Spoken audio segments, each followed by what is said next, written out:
लता मंगेशकर के बारे में कई दर्जन किंवदंतियां हैं जिन्हें हमने आपने बचपन से सुना है। किंवदंतियों का कोई आधार नहीं होता, वह कितनी सत्य है इसका भी मतलब नहीं होता। लता मंगेशकर के गले की सुरीली आवाज के जादू के पीछे का रहस्य क्या है, ये भारतीय जनमानस के लिए शुरू से ही उत्सुकता का विषय रहा। इसके बारे में तरह तरह के किस्से लोगों के बीच में सुने जाते रहे हैं। इसमें सबसे मशहूर किस्सा रहा है, अमेरिका ने लता मंगेशकर का गला कई लाख डॉलर देकर खरीद लिया है, जो उनके मरने के बाद उनके गले पर रिसर्च करेंगे कि आखिर उनके गले में कौन सी ऐसी खासियत है जो उनकी आवाज इतनी सुरीली निकलती है। अब लग रहा है कि ऐसे महान लोगों की महानता के बारे में ऐसी कथाएं प्रचलित हो जाती हैं।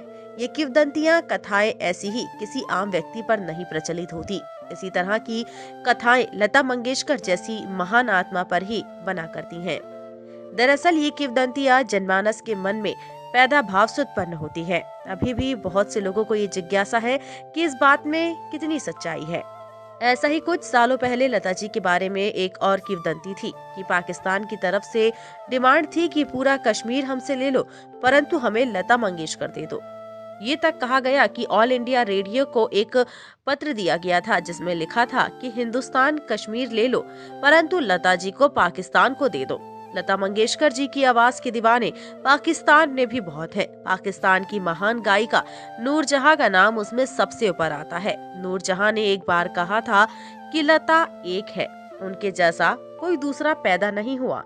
हमारे देश के महान नायकों के बारे में ऐसी किंवदंतियां उनके सम्मान में आती रही हैं।